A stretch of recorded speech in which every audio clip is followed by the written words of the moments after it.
by Ram Trucks, built to serve. Wednesday on FS1, the biggest stars in racing battle for $1 million in the NASCAR All-Star Race. Don't miss the action live from Bristol Motor Speedway beginning at 8:30 Eastern on FS1 and the Fox Sports app. That looks awesome. Back here with Antoine Walker. Gentlemen, time for stories to start your morning, beginning with some dunk dreams. And check out this insane throwdown setting the internet on fire. Look at that. Look at that, Nick. I've never seen anything close to that. You think there's anyone in the NBA that could pull off something like this? Oh, that's a great question, Twan. I think the only guy in the NBA right now that could do this is Zach LaVine. Because I think you got to be thinner, you got to have the height, the hops, there's a lot that goes into it. I think Zach LaVine's the only guy of the 450 players in the league that could do this specific dunk, Antoine. No, Nick, Derrick Jones, Miami Heat. He's the one guy can do that because he got the long arms. You got to think about it. Look at the arms. You got to have some long arms to kind of get the thing done. I like Derrick Jones. What's up, Wilds? Well, I got two things. First of all, to take you behind the curtain, when Nick says, that's all, Jenna, that's a great question, we were debating which question to ask in the meeting, and Nick came up with the question. So when Nick says, oh, it's a great question. Kudos to you, Nick. We were kicking around like, should we call it the best dunk ever? What should we call? So Nick shouting out his own questions is the first point. Second of all, no one can do this because this takes hours and hours of practice. This isn't just a one-time thing. No NBA player is going to dedicate enough time to actually do it. Dunking has left the NBA arena. It is now only for specialized players. Still amazing. Speaking of insane dunkers, Zion zeroed in the rookie ready for the NBA restart. Better shape with a better game. He says, quote, I think there are going to be parts of my game that you didn't see before that you'll see when we start playing. So, Antoine, you think this new Zion on the Pelicans, you think that could be a dangerous 8 seed if we're seeing a better Zion than we saw before? Why did you cut that off? I think they'll be good and competitive. I think the bubble will bother them. I think with a young team like this, they're going to need that home court advantage, and they'll probably be able to win a couple games in New Orleans if it was the playoffs. So I don't like them in the playoffs to make a deep run. I think they can be competitive. But then Zion, you got to give him all the credit. To be able to get a sample size of what he was going through earlier, we saw the potential. We saw that he could be great. But to dedicate himself over the last 3-4 months to get in better shape, to add things to his game, shows you that he's going to be a superstar in this league. Wilds, I love Zion. I know the NBA wants the Pelicans in the playoffs. I still think the Pelicans season lasts 10 games maximum, which is the most they could play without making the playoffs. Maybe they make that little play-in situation against the Grizzlies or the Blazers, but I don't see I don't see the Pelicans even being in the first round. If they do get there and Zion plays his triple-plus game, maybe they can take the Lakers 5. So the maximum number of games the Pelicans could play is 13. Or I guess 15. 10 in the regular season play-in, plus 5 in the postseason, Wilds. 5 in the but they would lose that. You should be rooting for the Pelicans. You don't want to play my Blazers, Nick. And look, Zion, I know there's some advanced metrics that say the Pelicans lineups are pretty strong once Zion's back, but when the proof's in the pudding, they're 10-9. So maybe Zion got a lot better, but I don't imagine them making the playoffs. That's all Blazers. All Blazers. All right, playoff P. Moving on to playoff P. The Clippers' 6-time All-Star Paul George recently said his shoulder is fully healed and he's, quote, feeling back to myself again. Nick, how much more dangerous do the Clippers get if we do, in fact, see playoff P? Well, yeah, they'd be super dangerous. If playoff P is a thing that actually exists, Jenna, this is something everyone talks about. It's kind of like Bigfoot. Like, everyone talks about it, but who has actually ever seen it? Or at least seen it in the last half decade? Paul George hadn't played out of the first round since 2014. And every year when his season ends, it's usually because he wasn't very good. 8 of 18 with 7 turnovers in the final game in 16. 5 of 21 in the final game in 17. 2 of 16 in his final game in 18. And then last year, in the one game the Thunder won in the playoffs, he was 3 of 16. Like, Wilds, I don't know where this playoff P moniker came from, but the record doesn't seem to support it.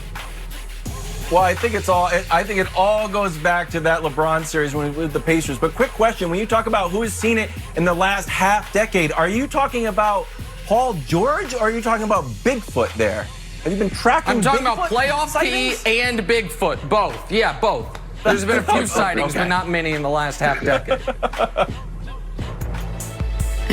All right, ending with a thumbs down and some breaking news. Lakers guard Rajon Rondo suffered a broken right thumb in practice Sunday night. He will undergo surgery. He's expected to miss 6 to 8 weeks.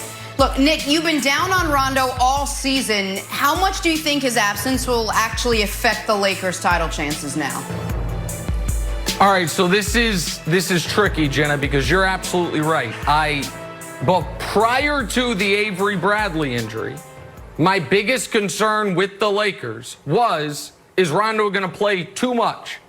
And now that is removed. So the good side of this is that Rondo's removed and the coaching staff is forced to see what the rotation looks like with more Alex Caruso minutes, maybe more of the street free agent guys they brought in, because Rondo's been that type of bad the 2 years with the Lakers.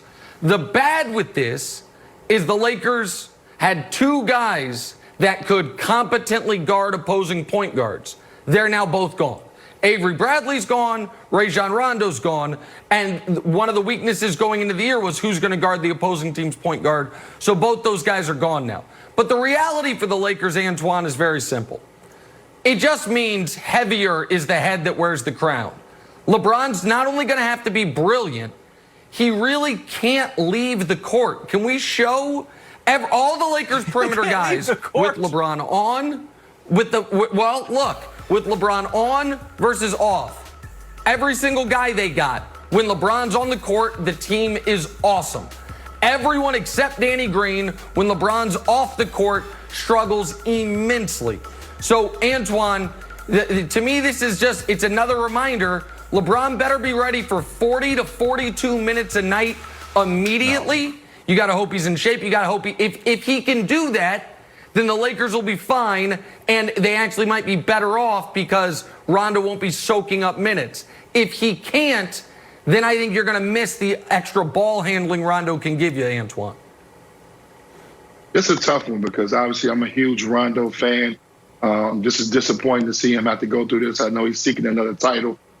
But for the Lakers, it becomes a problem with their second unit because this is a guy that can come in and actually create off the dribble, get shots for guys. He allows LeBron James to rest probably 4 to 5 minutes and the team be okay. I know, Nick, you go inside the numbers and you said his numbers are not that great. But when you talk about playoff Rondo, a guy who's been there, or guys who understands the game, he trusts him. Now, I do go the other way. I think Frank Vogel overextends his minutes at times. So this forces him now to maybe play a J.R. Smith, a Dion Waiters, some other guys with more offensive talent. So that could help the Lakers out. So you take a lot of pressure off LeBron as far as having to get 30 every night. But this is a tough one. But one thing that's going to be good, Rondo can be on the sideline. He still can be a coach off the bench. We know how his IQ for the basketball game. But this would not affect the Lakers getting to the championship. I would love to say that because I am a huge Rondo fan, but they'll be able to move on. They'll miss him a little bit in the second unit. But like you said, Nick, LeBron will going to have to get ready to play 40 minutes because they don't have a lot of playmakers now besides LeBron. All right, just there's a few things. One, can we run that video again, Katank? Did you see LeBron dribbling that tiny basketball? I didn't realize that we had that video. I would have blown up this question like Nick blew up the earlier question. Watch this. Normal basketball, I'll just keep talking about Rondo until we get to the miniature basketball. Then I'm going to freak out because I've never seen that move specifically by LeBron. Look, Nick, there's been a lot of complaints about the food down in the bubble, but I think everyone's going to be okay once they feast on the Lakers' defense. Oh, here's still regular ball. Watch it. Here comes the miniature ball, Nick. Watch. Here comes the miniature ball. Darn it, still regular LeBron. I'm excited for it. Okay. Here it is, miniature ball. There it is. Have you seen that, baby Nick? ball. Yeah. Baby ball. I've never seen that. Anyways, hey, let's throw up the graphic of the defensive problems that the poor Lakers are going to have once they go up against this juggernaut on offense. First of all, the Blazers are getting in. I know Myers Leonard's shotgunning Beers, which doesn't make me feel too great about the Blazers' chances. I'd rather just see like some more vegetables and just regular, nutritional stuff, but there's Dame and CJ. If they get in, Nick, I know you don't think they're going to. Then you've got this duo, 2 MVPs, Russ and Harden. And then you got playoff P, who you don't think exists in Kawhi. I don't know if Quinn Cook, J.R. Smith, and Dion are supposed to guard these guys, Nick. I feel terrible for them. And then, Antoine, I'll throw it back to you. What is a reasonable amount of minutes that LeBron should play? I mean, obviously, it's playoff time, so he should be playing 40 minutes a night. But the thing is, can you be effective the 8 minutes that he's going to be off the court? That's the main thing. LeBron should be prepared to play 40 minutes a night, and I'm pretty sure he's going to want to play 40 minutes a night. But you got to be able to get some production with him on the bench. He can't play 48 minutes. It may be nights like that he does play 45 minutes, but they're going to have to find somebody else to create offense, and that's why you may have to play the Dion Waiters who can create for himself. J.R. Smith, obviously more of a standstill shooter, but they got to find. And now Kyle Kuzma becomes even more important offensively that he's back on his game. So here's the reality of it, and you alluded to it, Antoine. Yeah, LeBron knows he's going to have to, in the biggest games, play around 44 to 45 minutes. That's what he's going to have to do. In the regular games, he's going to have to play 38 to 40 minutes. Luckily, he and Wilt Chamberlain are the 2 players in NBA history built to do that, so I think he'll be fine. But I have been as down on Rondo as anyone in the national media. A lot of people locally in Los Angeles have been ahead of this for over a year now. Nationally, I think it's starting to pick up some steam. But they still needed warm bodies, and they still needed guys who they knew had played in the playoffs. That's now removed from it. And you look at the other contenders,